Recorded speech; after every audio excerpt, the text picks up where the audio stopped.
It's just up and down. Well, we're going to 15-minute presentations from each of the companies, so it's going to be very tightly. Good. For those that don't know you, that don't know me, I'm Chris McConville. I'm the UK General Manager at Floating Power Plant. We were one of the case studies that Maribe done, so we're in the booklet. You can read more. But I was just asked to give you a bit of a general overview of who we are, what the project is, and how involvement with Maribe has impacted our project and things. So I'll do that very quickly with some hastily thrown together slides, and then they'll try and maintain a few minutes at the end for you to ask some questions, which I'll deflect without any substance. I was in the middle group last night, so not too bad, but I think we know that one by now, so I'll skip over that. To start with, who FPP are. Floating Power Plant are a Danish headquartered company. We obviously have a UK subsidiary, that's why I'm there. We are a floating wind and wave hybrid device developer. We're a technology provider. As was mentioned yesterday, where Albatern are being drawn into the project development, similar thing. We're being drawn into it, but that's not necessarily a bad thing. But we are a technology provider. That's what we want to be in life. So we have deployed a half-scale prototype in Danish waters, and that was offshore for a total of about 2 years. So we have actually done something. It's not just drawings. We do have some offshore operational experience, which can't be undervalued. Various facts there. That's not the point of it, so I won't dwell on that. Feel free to ask me afterwards if you're interested. The technology itself, as I say, it's a floating wind and wave hybrid. So what you've got there is a semi-submersible, kind of well-proven oil and gas stuff. Big structure with heave plates, and off the cross there's 4 wave absorbers, each with their own oil hydraulic PTO. The P37, which was our R&D device, the half-scale, that had 3 wind turbines on it. That was one of the pictures that was flashed up in one of the early presentations yesterday was actually our prototype device. But the commercial platform, as it stands there, will always just have a single turbine for obvious reasons if you're involved in offshore wind. It's aimed at between a 5 and 8 megawatt wind turbine at the moment. We'll probably deploy it with something around about the 5 range if there's any commercially available 5 megawatt turbines still available when we go. But we are kind of considering up to the 8 megawatt range of turbines for the future. The sites that we're initially looking at in the UK, so that's why the UK company exists, is to develop the UK projects. And the sites we're looking at is about 2 megawatts of wave power. So all in all, it's somewhere between 7 and 9 to 10 megawatts of total capacity, depending on the site, the conditions, the turbine, etc. Again, any questions on this? That wasn't meant to be the focus of the presentation, so I won't dwell on it, but please feel free to ask afterwards. How did I go backwards? There we go. So the projects that we have in the UK that I mentioned, we actually have 2. We're working with a partner who knows how to develop projects, thankfully. But rather than deploying a single full-scale demonstrator device in a demonstration site and spending all our shareholders' money to say, look how pretty that single one is, no utility company is going to come and knock on our door afterwards, so that's not the tact we're taking. We're developing projects with an aim of having a fully commercial site, so somewhere in the region of 200 megawatts, but that will be developed in 2 stages, so developed as a small pilot array and then the actual full commercial array, but it'll be constructed in 3 stages, so we'll deploy a single turbine and actually prove the full-scale commercial technology initially.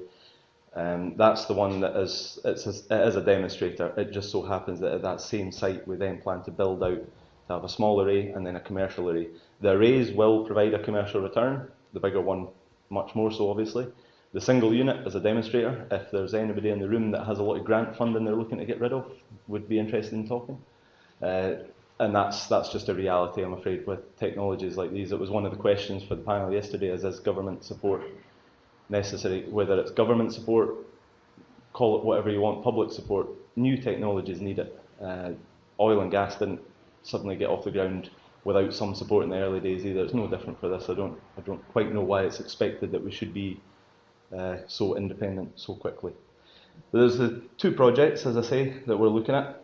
One off the north coast of Scotland. That's now called Caithness Floating Energy Park, and Diffid, which is off the Pembrokeshire coast.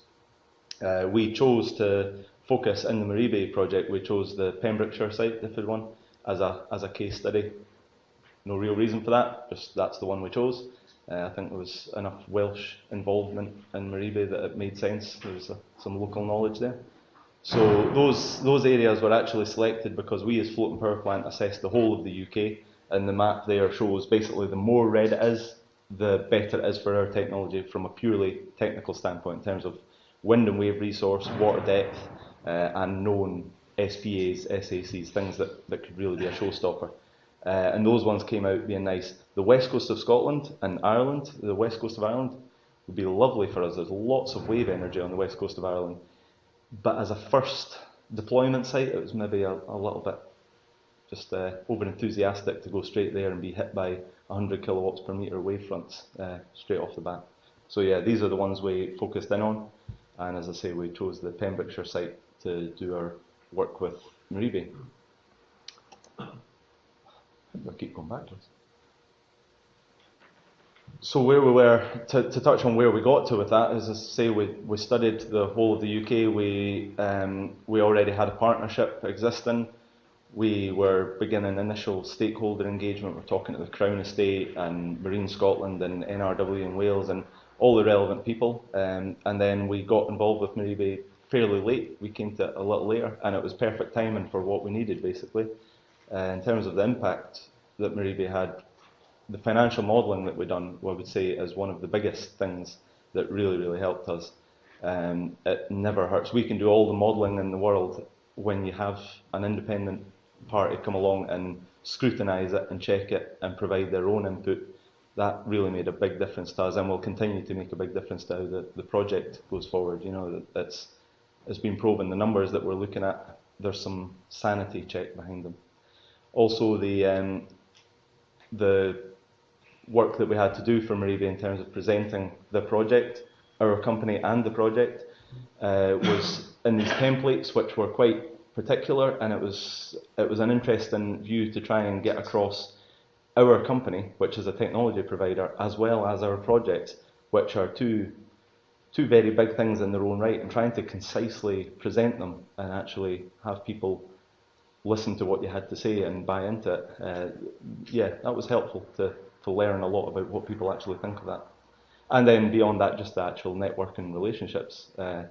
Never hurts to know more people in the industry, and there's a lot of things coming out of the Maribe involvement that we'll hopefully continue to be involved in going forward. This was another one I was asked, what were the benefit of the advisory sessions? So it's a similar thing. We presented in Brussels.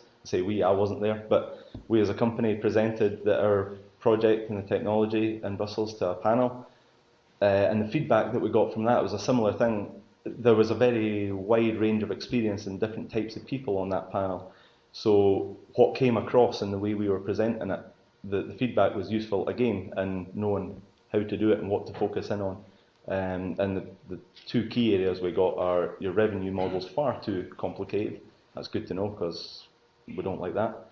And the warranty setup, trying to explain how you're going to warrant things. I think it's often overlooked by technology providers, and this is where I described for us to go into the UK and spend all our shareholders' money deploying a single demonstrator unit.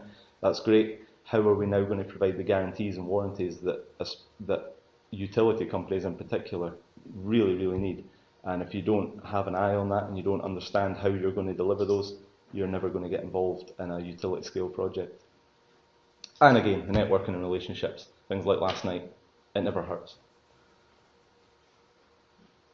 So the outcome, as I say, the timing tied in really well for us, just where we are with the projects and starting to understand how to model them financially, meeting the relevant people, especially in the Welsh side, and things coming out of it with Swansea, some of the projects they're starting up would really like to get involved in. There's obviously follow-on work from the Maribe project itself. We're very keen to be involved in that.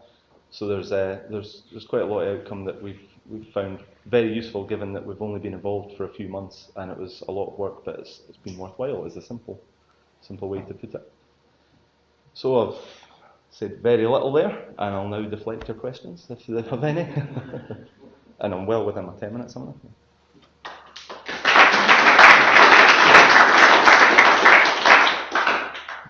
Just a quick question. From what I understand, you're both a technology developer and a project developer. Do those roles sit easily together, or ideally would you separate those? Ideally, we would absolutely separate them. We don't really want to be a project developer. We're a small company. That's not our business model. Our business model is to sell the technology. But as I say, the simple fact is it's a novel technology, and you've got to put some skin in the game to actually get somewhere with it. We actually find it quite easy to cross that. So with the project companies that we're setting up with a partner, FPP Limited owns 50% of those project companies, and we'll put in 50% of the money and the effort required, and that's quite simple to us.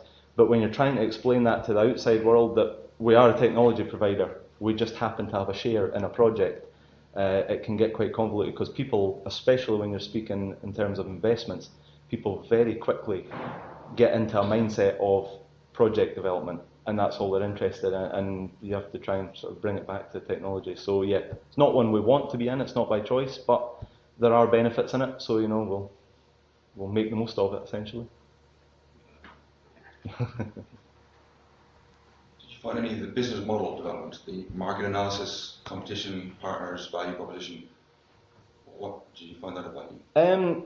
It didn't hurt. I think I can see where the value lay in it for a lot of others. I think we were slightly different in that we weren't one technology and then we were introduced to another one and we're assessing a new market. We've been a company for over 10 years. This is our market. We've always looked at what is the combined floating wind and wave. It provided a bit of a sanity check on that, which is always good to actually have some input and some validation of what we've been saying for years. I wouldn't say it introduced any new concepts to us, if I'm being totally honest, but it did provide some feedback on what we already had. Yep. Oh, I got off easy there. Right. Thanks very much. Cheers. So next we have Grant Port Martin.